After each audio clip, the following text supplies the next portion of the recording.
नहीं नहीं नहीं, नरेंद्र मोदी जी पूरा हिंदू समाज नहीं है, बीजेपी पूरा हिंदू समाज नहीं है, आरएसएस पूरा हिंदू समाज नहीं है।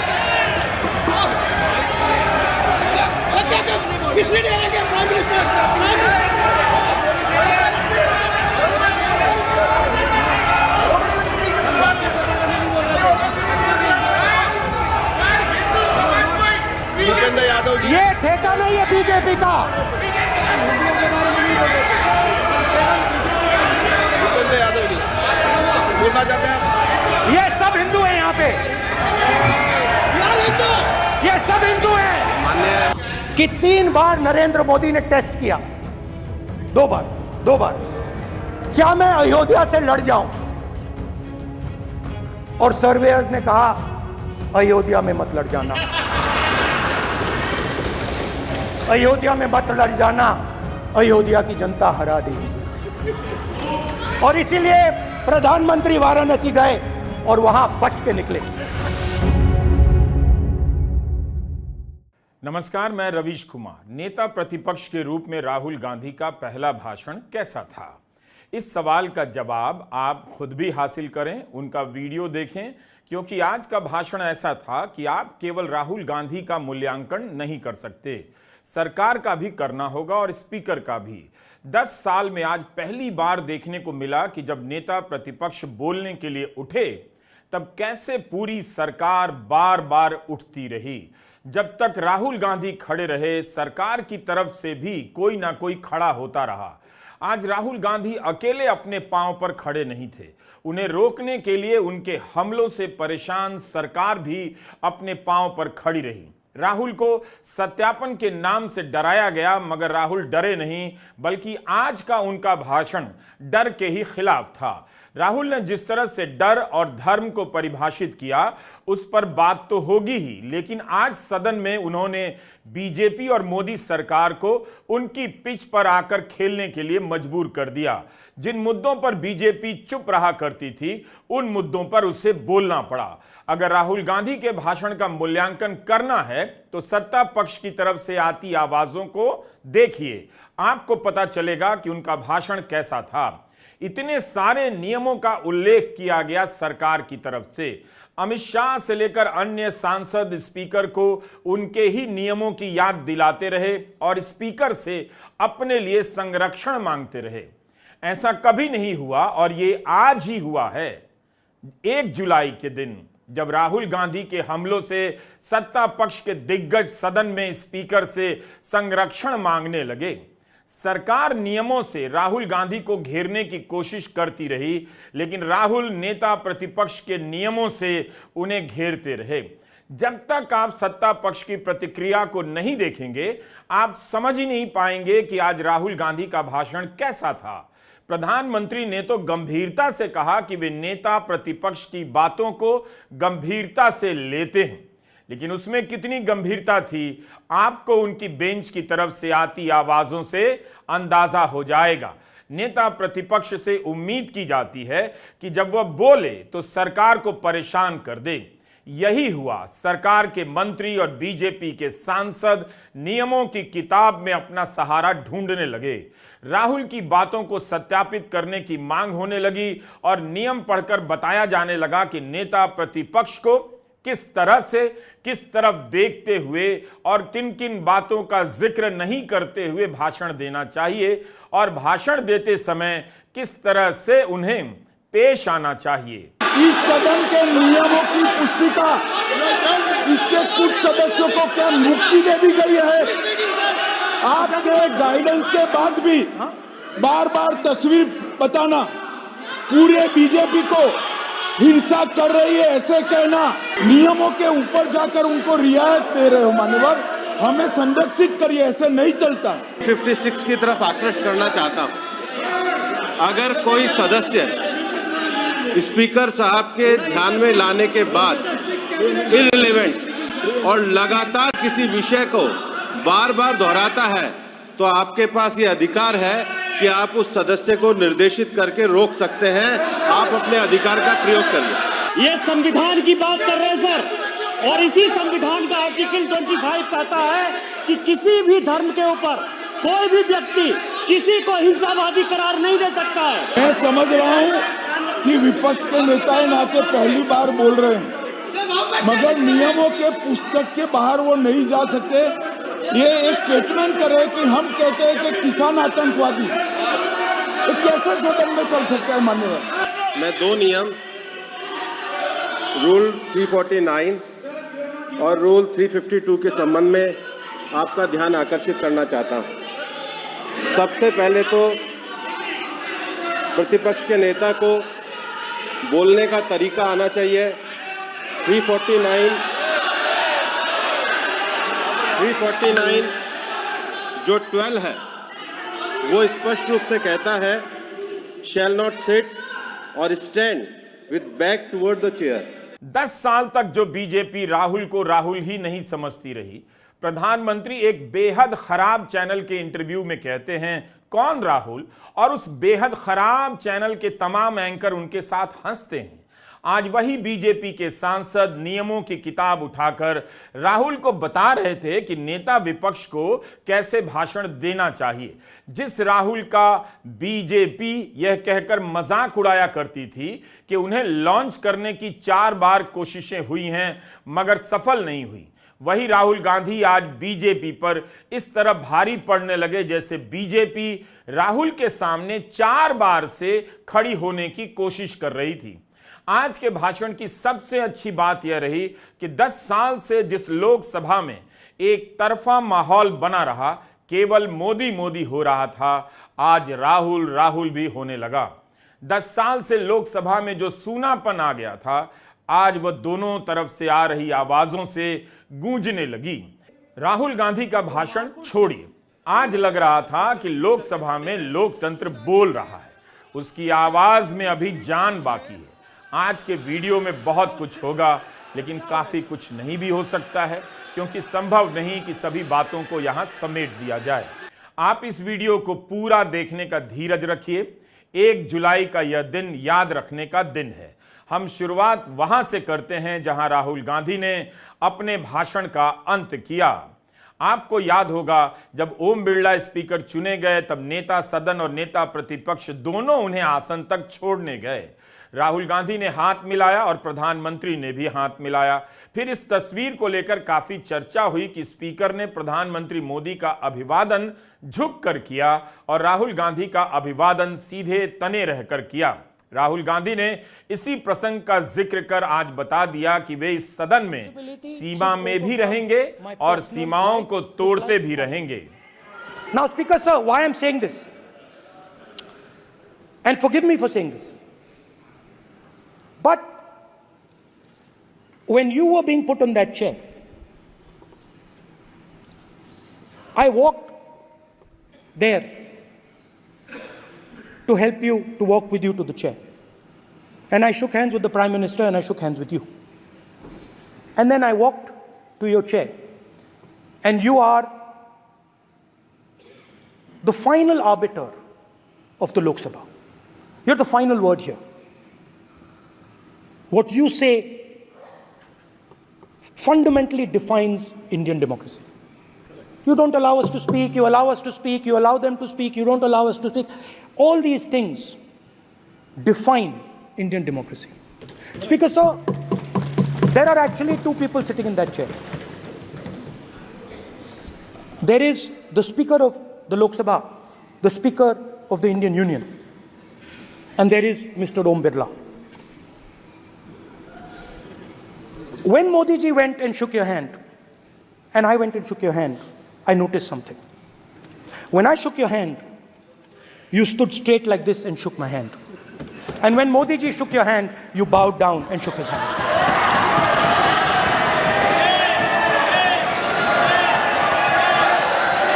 ये आसन के सामने आरोप है, ये चेयर के सामने आरोप कर रहे हैं माननीय। Now with all respect, sir,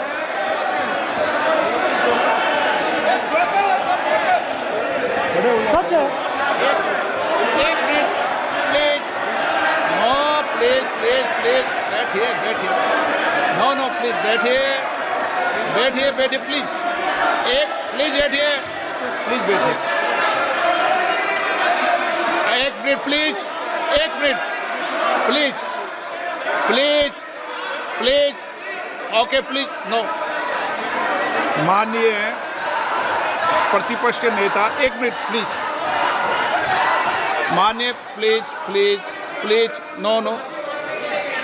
प्रतिपक्ष के माननीय नेता, माननीय प्रधानमंत्री सदन के नेता हैं और मुझे मेरी संस्कृति संस्कार ये कहते हैं, व्यक्तिगत जीवन में भी, सार्वजनिक जीवन में भी और इस आसन पर भी, जो हमसे बड़े हैं उनको झुककर नमस्कार करो। मुझे यही सिखाया है और बराबर वालों से बराबर का व्यवहार करो, यही मुझे सिखाया है। और इसीलिए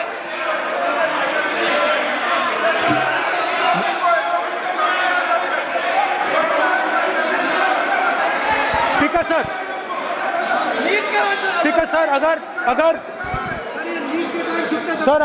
अगर आप हाँ, मैं इस बात को आसन से कह रहा हूं कि मेरी संस्कृति और संस्कार यही है कि सर, बड़ों स्पीकर सर। का झुककर और आवश्यक हो तो पैर छूकर सम्मान करो और बराबर जो उम्र से छोटे हैं उनसे बराबर का व्यवहार करो। स्पीकर सर, ये हमारी संस्कृति संस्कार है और मैं इस संस्कृति संस्कार की पालन करता हूँ। स्पीकर सर, आपकी बात को मैं एक्सेप्ट करता हूं। स्पीकर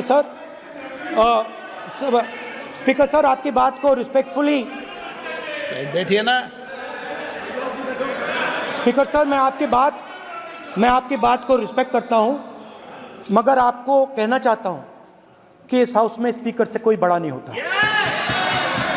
स्पीकर सबसे बड़ा है, हम सबको स्पीकर के सामने झुकना चाहिए और मैं आपके सामने झुकूंगा और सारा का सारा ऑपोजिशन आपके सामने झुकेगा। ये लोकतंत्र है। स्पीकर सर, आप इस हाउस के लीडर हैं, आपको किसी के सामने नहीं झुकना चाहिए। इसलिए आज राहुल गांधी के भाषण के समय जो भी हुआ वह लोकतंत्र और संसदीय प्रणाली में प्रशिक्षण का सिलेबस बन सकता है। केवल राहुल गांधी के कारण नहीं, सत्ता पक्ष के कारण भी और स्पीकर की वजह से भी आज सत्ता पक्ष ने लोकसभा के अध्यक्ष पर आक्रामक रूप से दबाव बनाया, लेकिन लोकसभा अध्यक्ष ने सुना जरूर मगर अनदेखा कर दिया। आज राहुल गांधी के भाषण से अदानी और अंबानी के जिक्र को निकालने की मांग नहीं उठी, ना ही स्पीकर ने अपनी तरफ से इसे हटाया। इसी सदन में अदानी का नाम लेने पर सदन की कार्यवाही से निकाल दिया गया था। आपको याद होगा जब राहुल गांधी ने अदानी और मोदी की एक तस्वीर दिखाई थी, उसे कार्रवाई से निकाला गया था। तो आज के भाषण से केवल राहुल गांधी की वापसी नहीं हुई है, बल्कि इसकी भी वापसी हुई है कि आप देश की लोकसभा में अंबानी और अदानी की बात कर सकते हैं। स्पीकर सर, मैं रिस्पेक्ट कर रहा हूं, ये प्रधानमंत्री के शब्द हैं, मेरे शब्द नहीं हैं। ये प्रधानमंत्री जी ने कहा है, पब्लिक में, मीडिया को कहा है कि मैं बायोलॉजिकल नहीं हूं, मेरा डायरेक्ट कनेक्शन भगवान के साथ है। मैं नहीं बोल रहा हूं, प्रधानमंत्री मोदी जी ने बोला है। तो पता नहीं उस टाइम 8 बजे भगवान का मैसेज आया होगा हिंदुस्तान वही मगर फिर श्री राम ने आपको दूसरा मैसेज दे दिया अयोध्या में। भगवान का मैसेज आया होगा, मोदी जी नोटबंदी कर दीजिए। नोटबंदी कर दिया, डायरेक्ट ऊपर से आया मैसेज, ऑर्डर आया खटाक। और अलग अलग ऑर्डर आते हैं। अदानी जी वाला ऑर्डर आता है, बंबई एयरपोर्ट अदानी जी को ऊपर से ऑर्डर आता है, खटाखट ऑर्डर आते हैं। तो नोटबंदी कर दी। स्मॉल और मीडियम बिजनेसेस जो हैं, जो हिंदुस्तान की रोजगार की रीढ़ की हड्डी है, बैकबोन है, उड़ा दिया, खत्म कर दिया। आज नतीजा यह है कि ये जो भी करना चाहे करें, हिंदुस्तान के युवाओं को रोजगार नहीं मिल सकता। Job creation backbone is broken, finish, खत्म। नेता प्रतिपक्ष के रूप में अपने पहले भाषण में राहुल गांधी लोकसभा में वे एक ही साथ कांग्रेस के नेता के रूप में बीजेपी पर हमला कर रहे थे, तो नेता विपक्ष के तौर पर सारे विपक्ष की आवाज बनते दिखे और पूरे विपक्ष की तरफ से सरकार को संदेश दे रहे थे कि विपक्ष यहां संवाद और सहयोग के लिए भी है। अगर विपक्ष नीट पेपर लीक पर चर्चा की मांग करता है या किसी और मुद्दे पर तो चर्चा कीजिए, हम हमेशा आक्रामक नहीं रहेंगे, हम संवाद भी करना चाहते हैं। Speaker is the last word in the Lok Sabha, and in that spirit, Speaker is the last word in the Lok Sabha, and in that spirit, as members of the Lok Sabha, we are subservient to the Speaker. I believe that. Yes. Now, there might be people in this room who think they are not, but I think the entire opposition believes that we are subservient to you, sir. And we will listen to what you say, and we will bow in front of you. But the only thing I request, Speaker, sir, is it is important that there is fairness in this house. Yes, yes. Now, I gave a speech, Speaker, sir, and it was interrupted throughout. Yes. Now, this time is going to be taken away from my colleagues. And I think that is unfair. Finally, I'd like to say that the principles that allowed us to fight are in our traditions. Truth, courage, non-violence. And they're in all our religions. And what you have come to represent today is untruth, a complete lack of courage, and violence. And my recommendation to you, if you take it, this country has a government and you are the government. And you are, whether we like it or not, you are the government of India. Elected by the people. And I agree to that. But I would say to you that as individual members, as the cabinet, you do not spread fear in this country. That you do not spread hatred in this country. That you listen to the farmers of this country, you listen to the students of this country. When the opposition says to you, let's have a debate for one day, have it. It's not going to harm anybody. They're going to love you for it.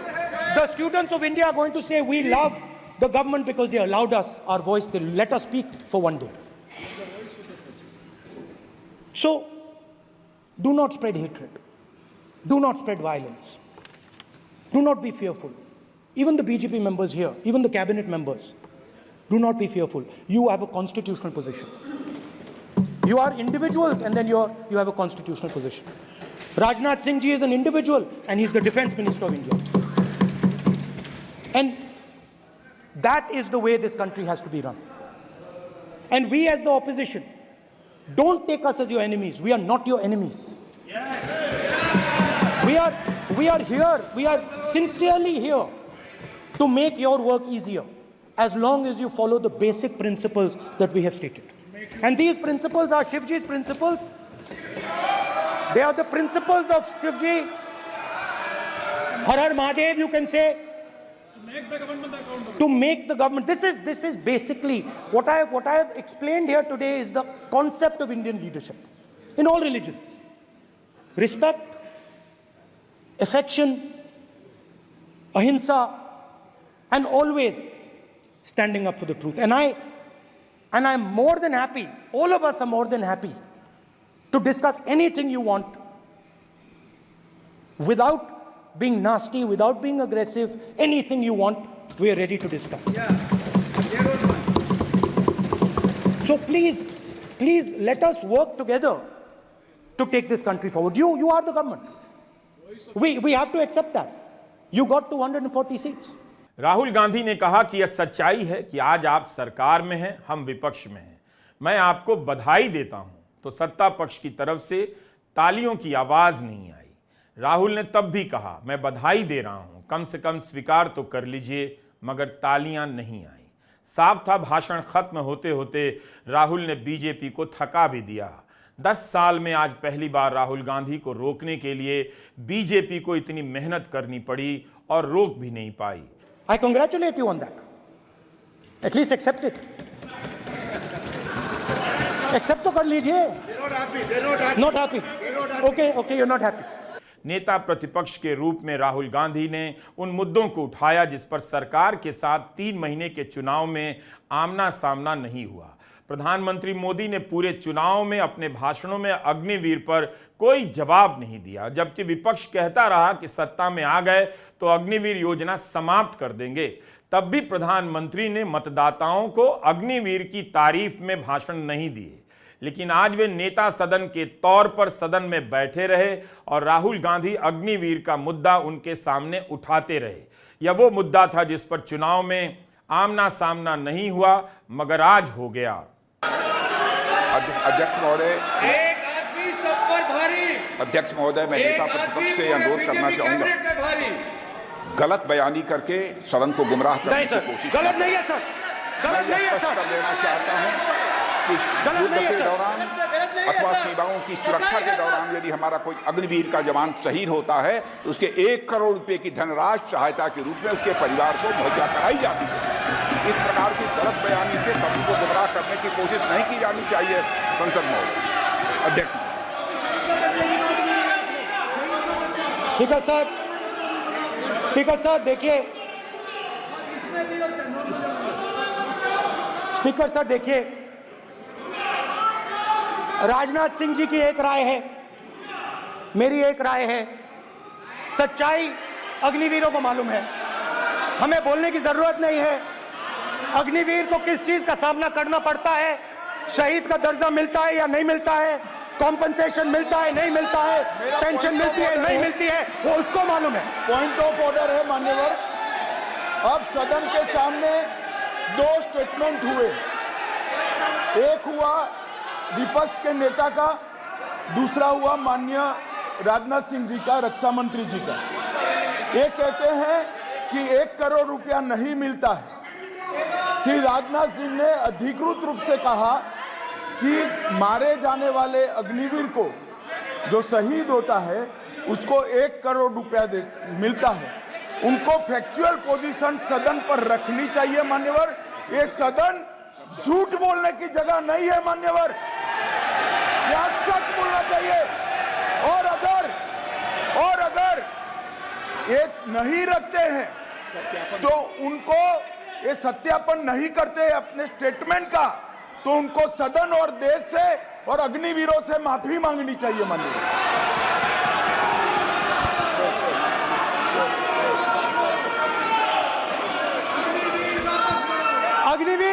Agniveer की सच्चाई मैंने floor of the house पे रखी है और राजनाथ सिंह जी ने भी कहा है, जो रियलिटी है वो हिंदुस्तान की सेना को मालूम है, वो अग्निवीरों को मालूम है। उनके कहने से या मेरे कहने से कोई फर्क नहीं पड़ता, सच्चाई तो उनको मालूम है, उनको मालूम है सच्चाई कौन बोल रहा है। नेता प्रतिपक्ष के भाषण की शुरुआत में ही सत्ता पक्ष की ओर से पहले भारत माता की जय और मोदी मोदी के नारे लगे। फिर जब जय श्री राम के नारे लगे तो राहुल गांधी ने जवाब में जय संविधान कहा। उन्होंने पीछे बेंच से संविधान की कॉपी मांगी और फिर उसे हाथ में उठाकर कहा, जय संविधान, इसकी हमने रक्षा की है, देश ने मिलकर रक्षा की है। और अच्छा लग रहा है कि अब हर 2-3 मिनट पर बीजेपी के लोग संविधान संविधान कह रहे हैं। Last 10 years there has been a systematic attack on the Constitution, on the idea of India, and on anybody who opposed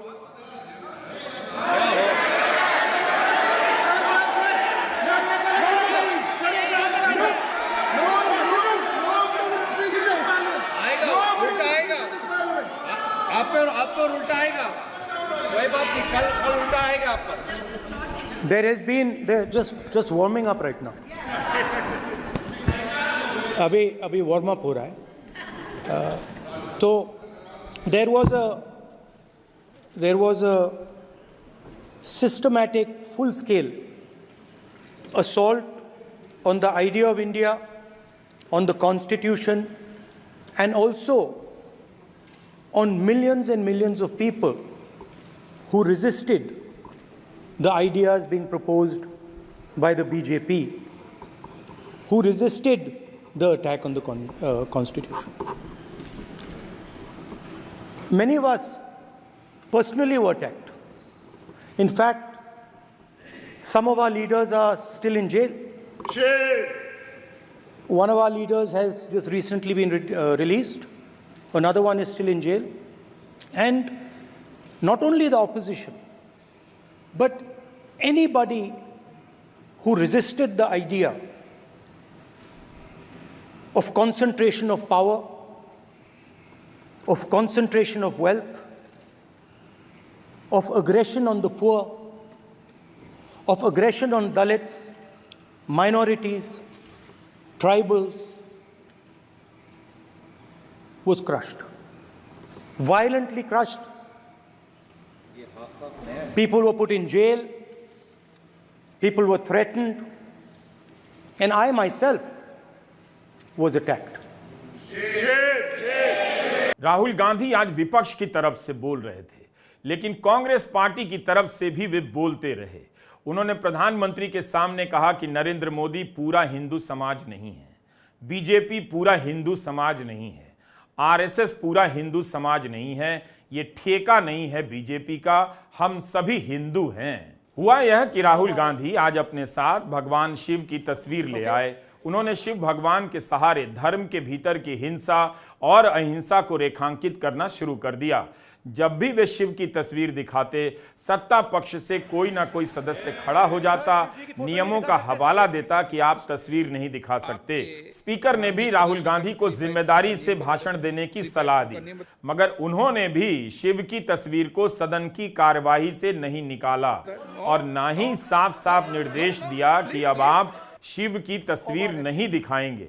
जिस राजनीति से बीजेपी आज तक सबको घेर रही थी, राहुल गांधी शिव की तस्वीर से उसी बीजेपी को निहत्था कर रहे थे। I'd like to start by showing an image of our refuge. Okay?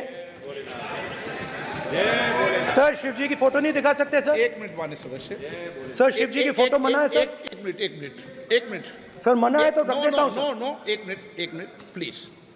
आपने सवाल उठाया, आपके माननीय सदस्यगण 353 का नियम बता रहे थे, 352 का नियम बता रहे। नो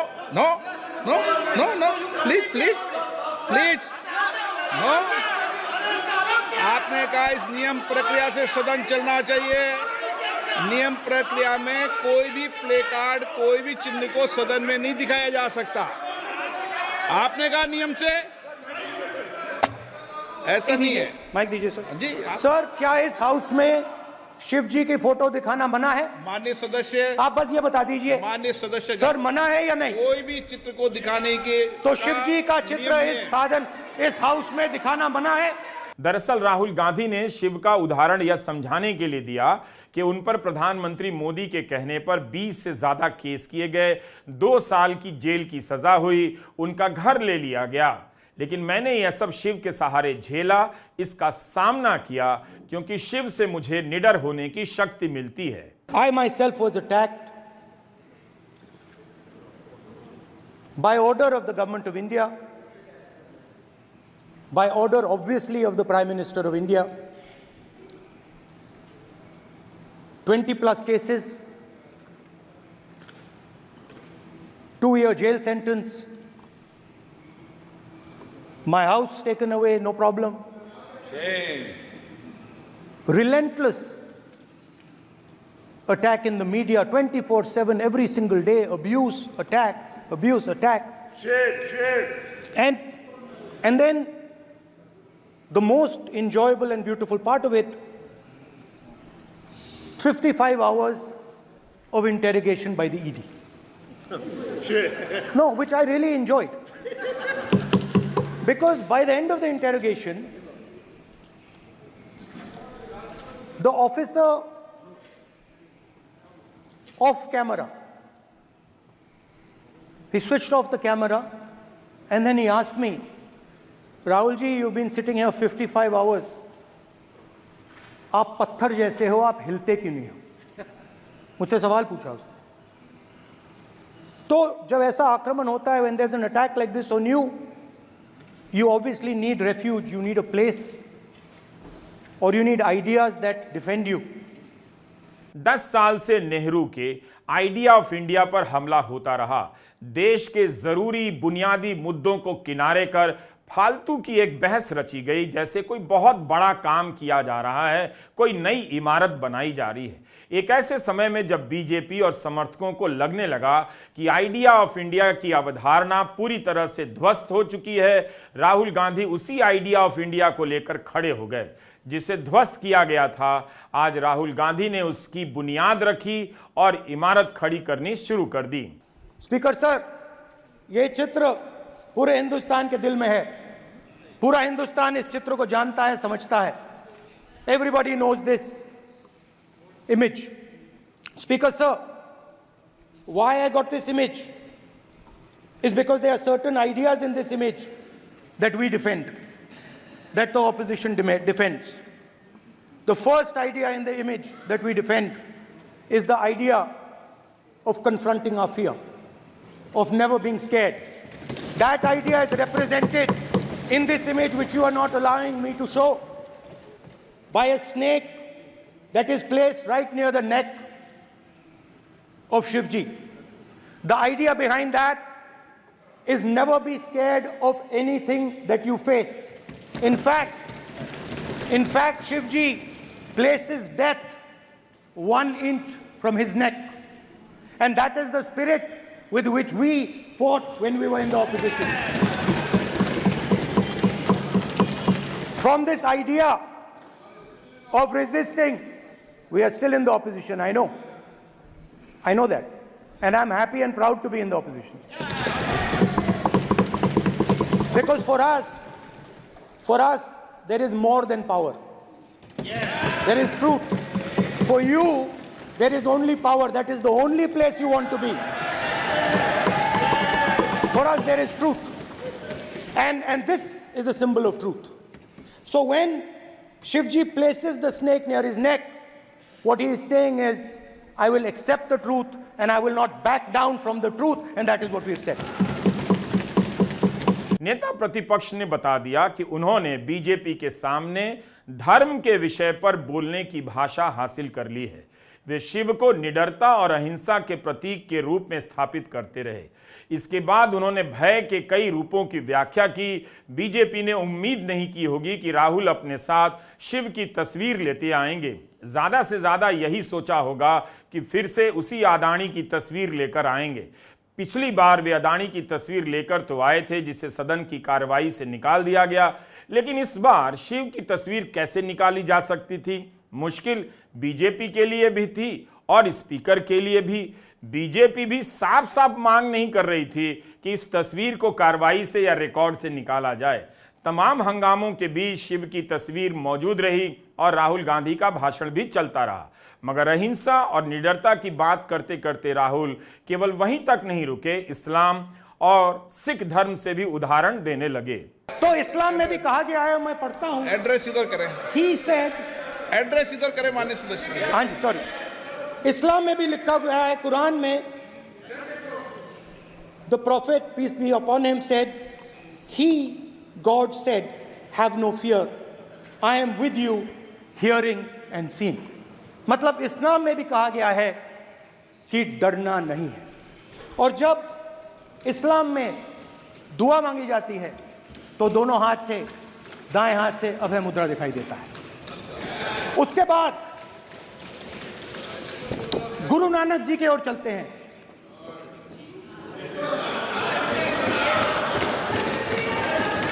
वाहेगुरु जी की फतेह, वाहेगुरु जी का खालसा। जिस धर्म पर आप हर रोज आक्रमण करते हो, गुरु नानक जी जो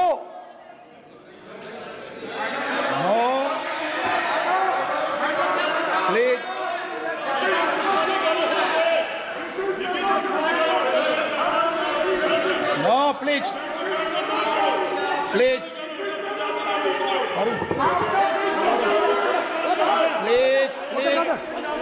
प्लीज माननीय सदस्य, प्लीज। गुरु नानक जी के माननीय चित्र में भी सदस्य, हम इनको इस तरीके से पूछते हैं, आप इस तरीके से टेबल पे मत रखो। सर कहाँ रखूं सर? तरीका ठीक सर कहाँ रखूं? यहाँ रख दूं सर? आप यहाँ मत यहाँ रख रखो। देता हूँ सर।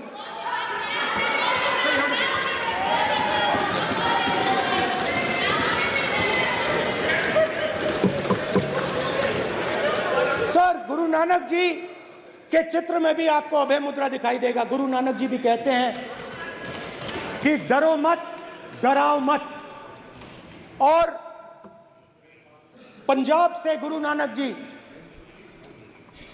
मक्का तक गए, थाईलैंड तक गए, अफगानिस्तान गए, श्रीलंका गए, किसी से हिंसा नहीं की, अहिंसा की बात की, सत्य की बात की, और किसी को उन्होंने अपनी जिंदगी में नहीं डराया। उसके बाद जीसस क्राइस्ट की इमेज देखिए, उसमें भी आपको अभय मुद्रा दिखाई देगा। जीसस क्राइस्ट की इमेज में भी अभय मुद्रा, डरो मत, डराओ मत। और जीसस क्राइस्ट ने कहा कि अगर आपको कोई थप्पड़ मारता है तो दूसरा गाल दिखा दो। उसके बाद बुद्ध भगवान, अभय मुद्रा।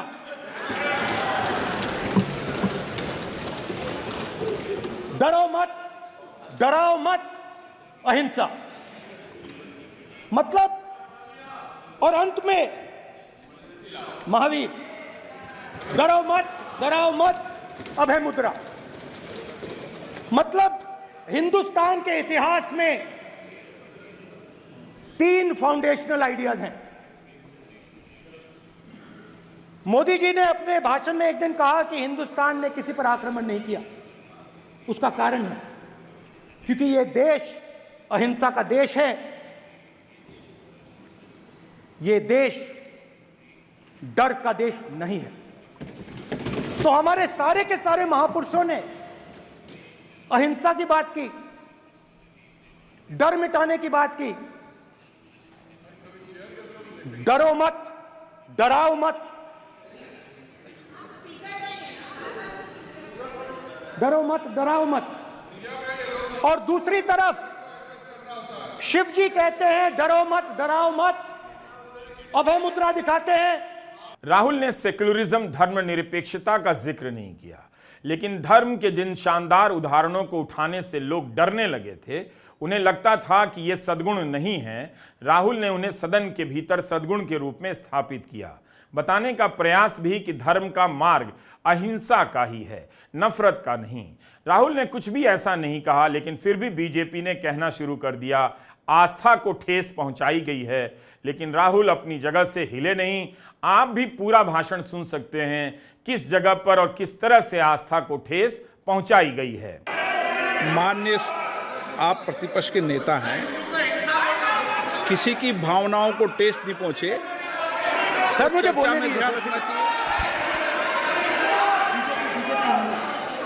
ये जो ये विषय बहुत गंभीर है। पूरे हिंदू समाज को हिंसक कहना ये गंभीर विषय है। बीजेपी को, आपको नहीं नहीं नहीं नहीं नहीं नहीं, नरेंद्र मोदी जी पूरा हिंदू समाज नहीं है, बीजेपी पूरा हिंदू समाज नहीं है, आरएसएस पूरा हिंदू समाज नहीं है।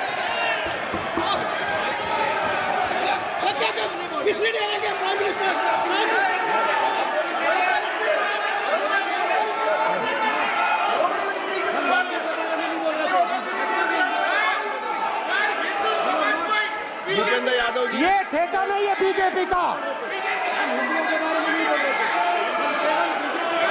भूपेंद्र यादव जी बोलना चाहते हैं आप? ये सब हिंदू हैं यहाँ पे, ये सब हिंदू हैं। मान्य एक बार के लिए लगा कि यहां से बहस भटक जाएगी और सदन की कार्रवाई रुक जाएगी, लेकिन ऐसा कुछ भी नहीं हुआ।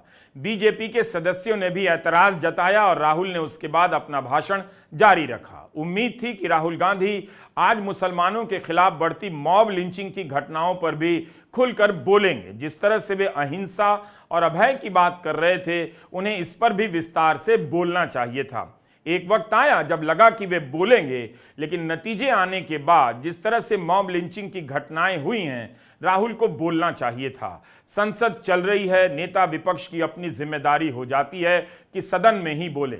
जब वे हिंसा को परिभाषित कर रहे थे, तब भी इन घटनाओं का उदाहरण तो दे ही सकते थे। हिंसा, नफरत, माइनॉरिटीज के खिलाफ, मुसलमानों के खिलाफ, सिखों के खिलाफ, क्रिश्चियंस के खिलाफ। और माइनॉरिटीज ने क्या किया? माइनॉरिटीज ने क्या किया? हर स्फीयर में हिंदुस्तान को रिप्रेजेंट करते हैं, नाम रोशन करते हैं। पत्थर जैसे हिंदुस्तान के साथ एक साथ खड़े हैं, देशभक्त हैं। और आपने सारे के सारे माइनॉरिटीज पर आक्रमण किया, उनके खिलाफ हिंसा, नफरत फैलाई। नेता प्रतिपक्ष ने सरकार को महंगाई से लेकर अग्निवीर पर खूब घेरा और खूब बहस की। राहुल गांधी ने याद दिलाया कि 700 किसान शहीद हुए, लेकिन उन्हें श्रद्धांजलि देने के लिए सदन में मौन नहीं रखने दिया गया।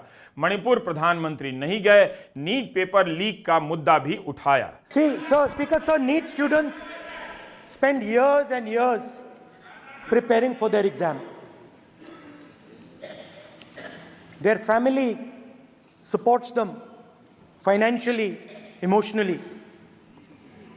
And the truth is that NEET students today do not believe in the exam. Because they are convinced that the exam is designed for rich people, not meritorious people. I have met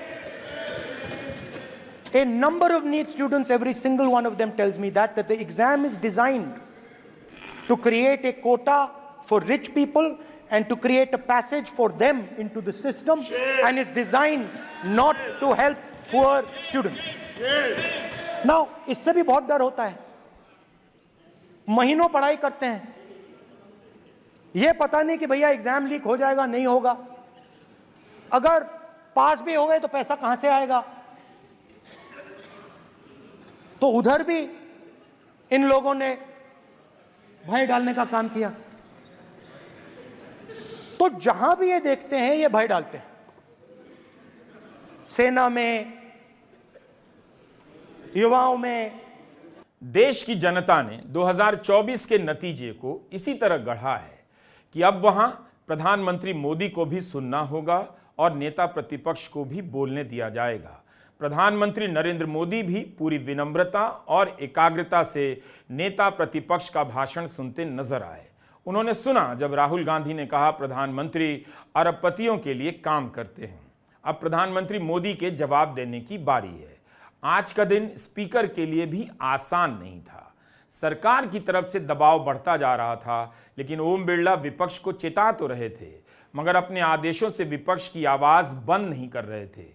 उन्होंने पूरे भाषण के दौरान किसी शब्द को कार्यवाही से हटाने के लिए नहीं कहा। अंत में जरूर कहा सत्यापन होगा। आज पता चल गया कि लोकसभा में नेता प्रतिपक्ष आ गया है। आज सदन में सरकार विपक्ष की तरह उत्तेजित थी और विपक्ष सरकार की तरह हमलावर। कमी महसूस हुई तो किसी अच्छे शायर की, जो इस शानदार मौके पर उठकर कोई मौजूद शेर पढ़ देता। अफसोस कि जिस दिन सभा में शेर ढेर किए गए, उस दिन किसी ने अच्छा शेर नहीं पढ़ा। नमस्कार, मैं रवीश कुमार।